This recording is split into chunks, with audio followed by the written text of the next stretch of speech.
In this video, I'm going to show you how to make Pokemon in Infinite Craft. So the first thing you want is to put in water with water, which will get you a lake, and then combine lake with yet another water, which will get you an ocean, and then ocean plus ocean will get you sea, and now sea plus ocean will get you a fish. Now you want to put it to the side because it's the first crafting block to make Pokemon, and let's make the second one, which is going to be anime. Now let's combine earth with ocean, which will give you an island.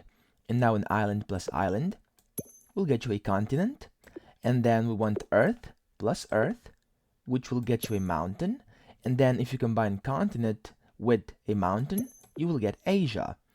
Now Asia plus an island will get you Japan, and now continent plus lake will get you America. And now if you combine Japan plus America, this will give you anime.